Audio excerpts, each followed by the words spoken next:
Welcome to A.U.M Livestream. I'm your host, Callie Fedesinko, founder of Callie Collective, a digital marketing agency serving financial advisors. Last month, we asked you, is your business prepared to outlive you as an owner? In today's live stream, we have the man, the myth, the legend, Saša Mirković, joining us to talk about implementing generational transition. Besides being an award-winning, kick-ass financial advisor, Saša is also the visionary behind Inspire Network, a firm focused on facilitating transformational change in businesses and positioning them for successful multi-generational transitions. I've prepared some questions for Saša, but please ask your questions in the comments. We'll see them on our end and answer them as they come in. If we get more than we can handle, we'll reply in the comments after the event. So welcome, Saša. We are so happy that you're here today. Thank you. I'm glad to be here. As the visionary behind Inspire Network, could you tell me a little bit about how you guys help advisors prepare their business for transition? So, being a financial advisor myself for almost 25 years, and for most of the time, I built and led multi-generational, what I would like to call elite teams, recognizing that, at some point in time, success without succession is nothing, according to John C. Maxwell. And one of my top clients have asked me a question. She was like, I really like that you're younger than me, about 10, 15 years, but what happens if something happens to you? And I kind of paused. She caught me, and I started thinking about it.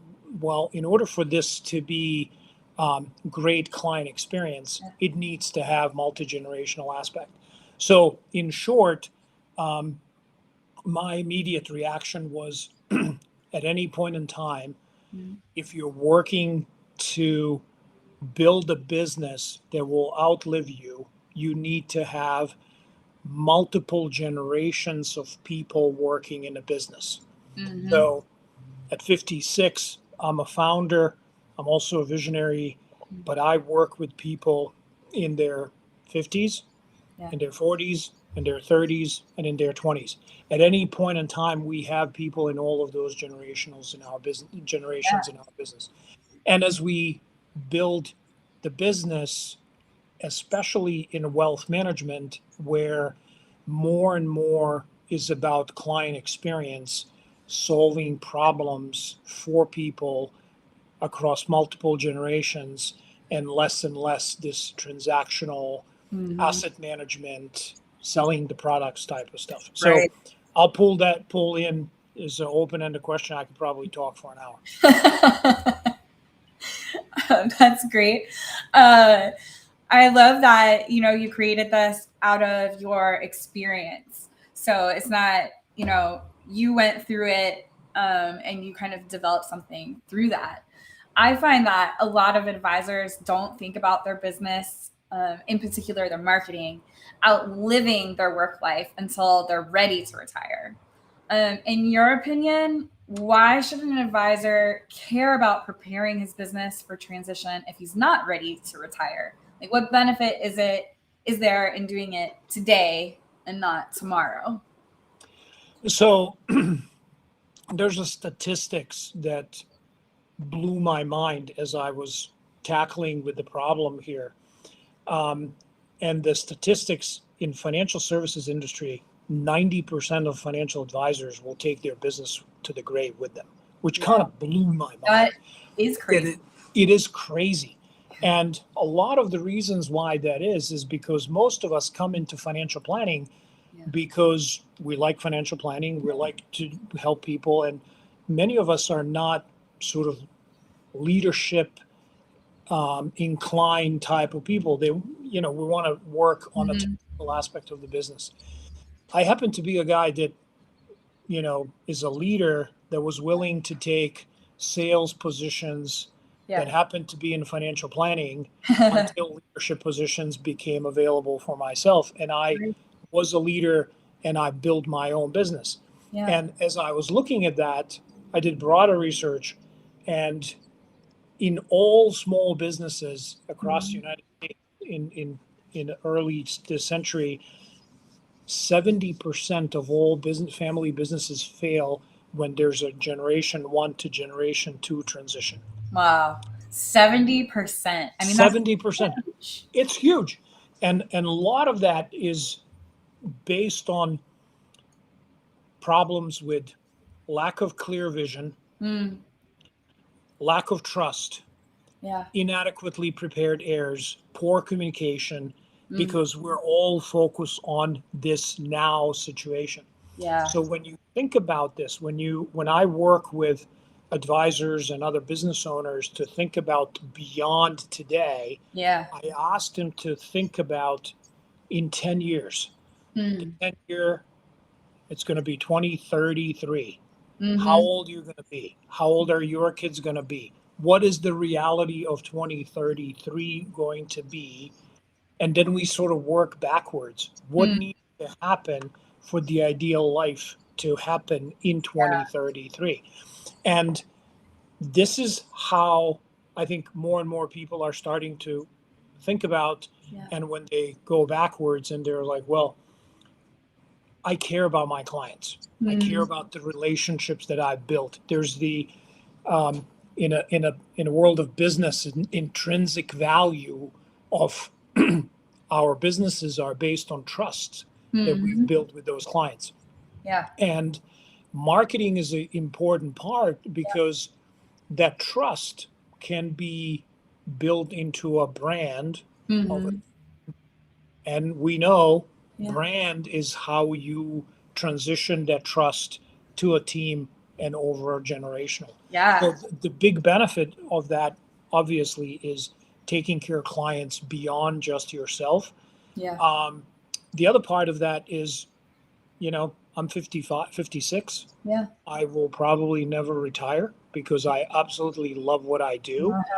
And I've already transitioned 90+% of all things that I don't like to do to other people on the team. So I spend 90% of my time doing stuff that I That you love love. to.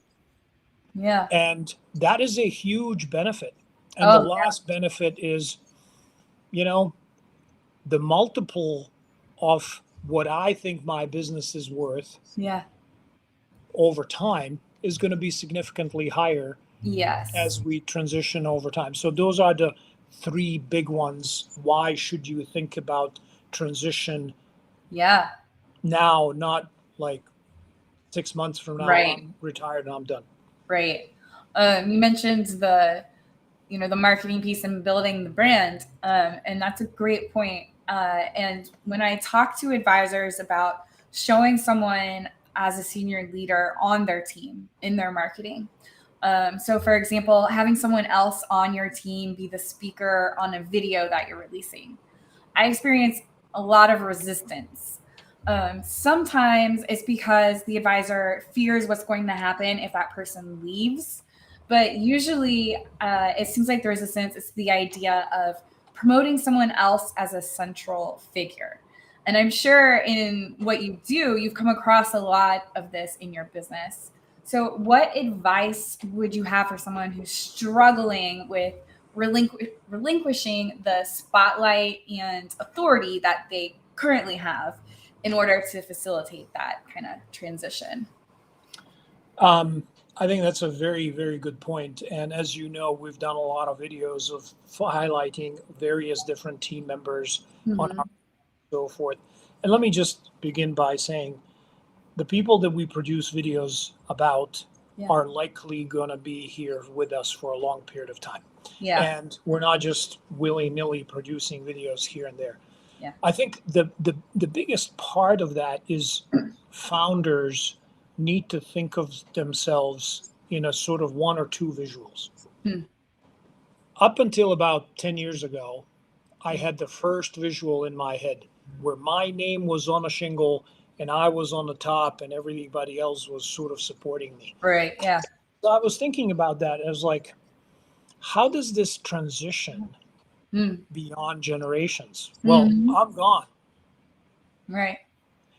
And then I started thinking of a different visual. Yeah. As a leader, I am in the core of our business. Yeah. I'm in the heart. I'm in the bedrock, if you will.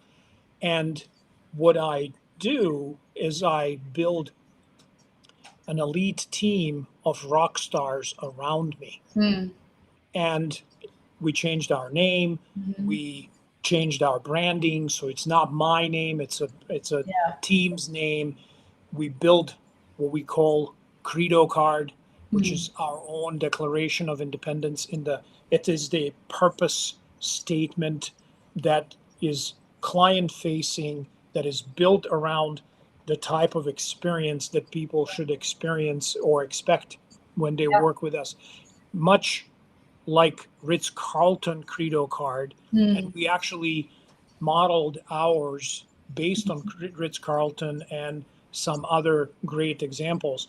So when you do that, when you build this idea of a purpose that is worthy of everyone's best effort, guess what happens? If you have the right people, they will give you their best effort. Yeah. And so the last piece that I'm going to say here is in March of 2020, we had a very interesting situation, just like everybody else. We know what happened in March of 2020.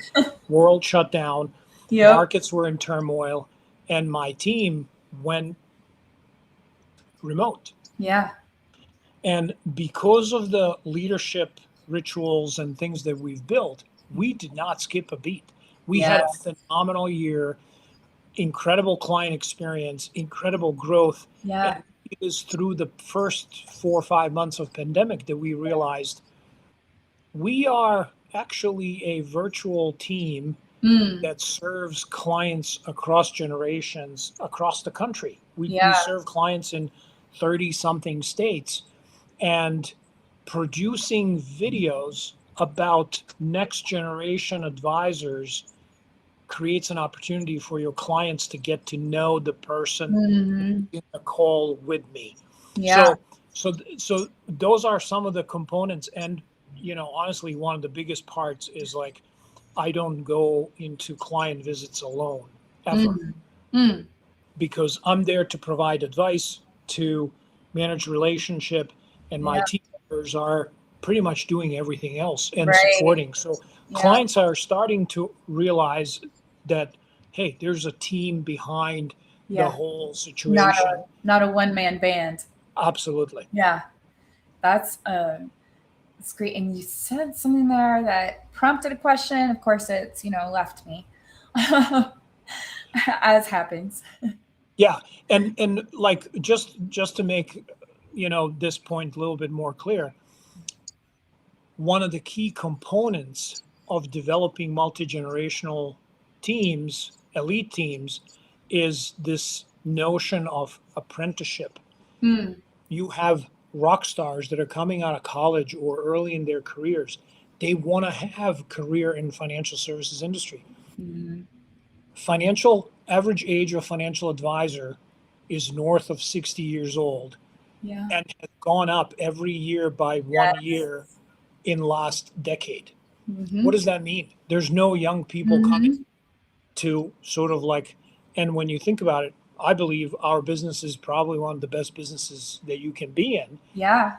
And creating an opportunity to teach generations of rock stars financial planning according to you, what's important, it creates your own legacy, if you will. So there's a lot of great things that come from building teams. Needless to say, Dan Sullivan, who's one of my role models and the guy that I learned a lot from, he has a book, My Plan to Live to 156. So I have a plan to live 144. and there are 3 things that need to happen. And I talk to my wealth clients about those 3 things. One, obviously you need to have health, but beyond health, you need to have purpose. Why are you living? Yeah. Number two, you need to have money. Mm. This is what we do. Obviously, yeah. And three is, who are the friendships that you are surrounding yourself with? Mm. And one of the important things in longevity with purpose and good life is having people that surround you on a daily basis in every decade younger than yours. So Yeah. Dan Sullivan is in his 70s. He Yeah. works with people in their 70s, 60s, 50s. You got the point. Right. I work with people in every generation, every decade of life. 50s. I clearly work with a lot of people in their 60s and 70s. Sure. But because of that, people are starting to see this family legacy being built and so forth. So Yeah. it's a really cool thing. Yeah. Two questions on that. The first is, building a team of rock stars. How does someone find a rock star? Is that something that you can help them with? And along that same thought, everything that you're describing, the credo, building the team, is that what you help advisors do through Inspire Network? Absolutely. So I started coaching business because other people, my peers, would see what we do and they would come in and was like, can you help us do that kind of stuff? Mm-hmm. And the Inspire Network was born out of the idea is that there's something unique that we do that could help other people. And that is, whenever there's a situation of generational transitions, whether there's a daughter or son being brought in business, or younger generation took over the other business, wherever there's this transition, we happen to be doing really, really well. And a big part of that is helping people articulate those tough things. What's the vision of the future? What do you want it to be? We absolutely work from, defining your own credo card and, as I like to call, writing your own Declaration of Independence, to how do you build a team of rock stars. I've been part of some really good teams. I've been part of average teams, and I've been part of elite teams. And there's no doubt in my mind what type of team I would rather be part of. Yeah. Team. And I've been lucky to be part of elite teams in theater, in sports, played rugby, in the military, in a business, and so forth. So what I found is that most of the team specific books were related on, here are the things that teams get wrong, or these are the things that, so from the idea of like, okay, is there a recipe? Is there something we can kind of figure together? We created what we now call Elite Teams Framework.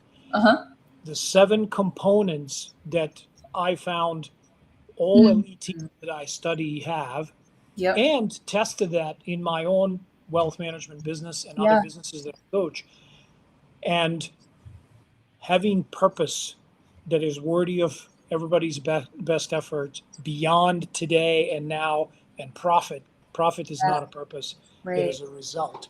But the very next step is, most elite teams hire and select people completely different than anybody else. Most of us look for skills and experience. And I would argue that is the least important thing when you're looking for people. What would you say is most important? Number one is character. Okay.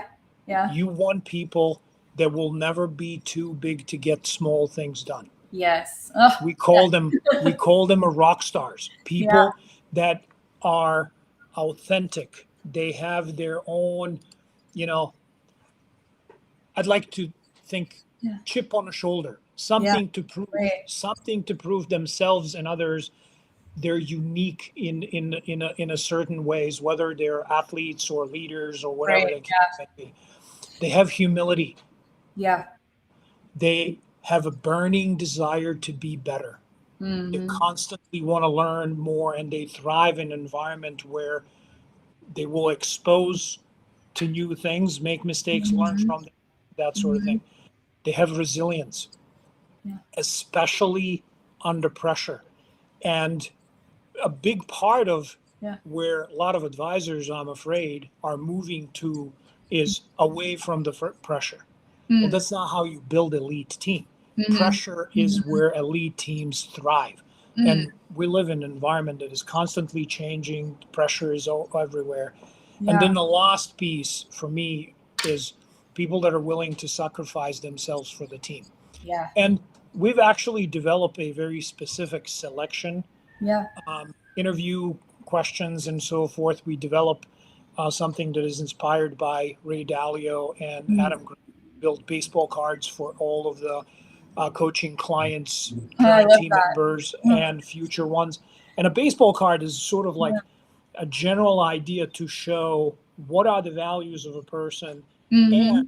what is their natural ability Mm-hmm. when it comes to their own natural innate thing, like a Colby strength, or Right. how they identify themselves and how they can actually work together as a team Yeah. using Principles U assessments. Yeah. Um, so, and yeah, absolutely. This is a big part of what we do in Inspire Network. Yeah. We help facilitate change. One of the big things that separates us from other consulting firms, Mm-hmm. we're not consultants. We're Mm-hmm. actually coaches. We're going to be with you every step of the way. The Mm-hmm. way I think about this is like, if you ever looked at aircraft carriers that need to move around and there's like tugboats around them, the tugboats are infinitely smaller than an aircraft carrier, but they lean against the carrier and apply pressure over a period of time to kind of help them change course of action. We Yeah. think of ourselves at Inspire Network as a tugboat for the change Yeah. in our clients' businesses and lives, and it's not just in financial services industry, but others. Yeah. I love that quote you said. There was two of them. The one was profit is not the purpose, it's a result. That's Yes. great. I am going to use that. And there was another one you said about the team. I'll be watching this recording along with other people. That's to right. write down these quotes. I got a lot of those, as you know. So speaking of transitioning, you've set up your elite team. And of course, everyone's situation is different, but usually I tend to encourage using your team and your marketing from the beginning. And then as someone's growing in the position on your team, especially if you're considering transitioning the business to them, to increase their face time in your marketing.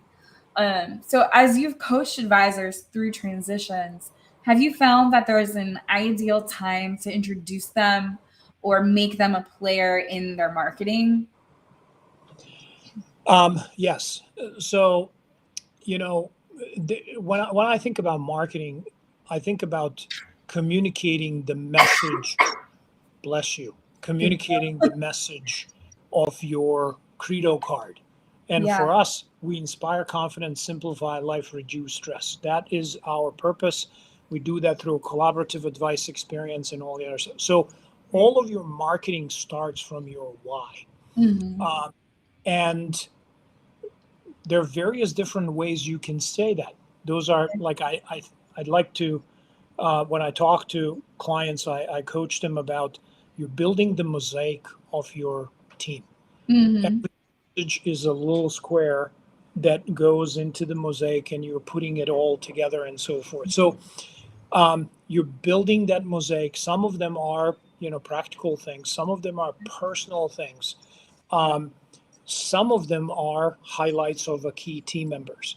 So we highlight all team members for accomplishments they achieve Yeah. over the year. So a lot of our rock stars are like getting designations, learning things, passing their CFP exams. So in our marketing, we make a big deal out of those accomplishments because these are the people that work really hard Right. and studying on top of that. Yeah. And we Which I can want say that's hard. I've done it. yeah, absolutely. We want gotta our be clients committed. to know that people that they see are actually hardworking people. Yeah. The second part of that is the key players when it comes to client relationships and so forth. In our firm, a CF or the CFP designation is that point where we say whether you started out of college or came from another company or something like that, until you get your CFP designation, you're like in apprenticeship phase 1 and 2. And CFP for us is a big deal. It is a industry recognized standard of excellence that we promote and we support, and that's where we start introducing videos and stories once somebody is a CFP, because we're kind of starting to build their brand as a part of our own brand, if you will. Absolutely. And we want to tell the real stories, because our clients anyway, are interested in who those real people are. We have rock stars that were almost drafted to play Major League Baseball. We have people that have done incredible things, and we're proud of that. This is where it comes to the authenticity, as I was talking about earlier. You want to highlight that. You want to broadcast that, because that's what makes you human. Yes. Building on that relationship, increasing that trust. I agree. So it sounds like, building your team, and once you have your credo in place, you're attracting the right people, and then you're selecting, based on the values that you've shared. Do you find that having a contract between the employer and employee is a helpful thing or a harmful thing? Like, oh, you will work with us for 2 years, or, because as you're investing into that person, have you found that it goes one way or the other? Or I think it's absolutely a helpful thing that could be made hurtful if you don't do it right.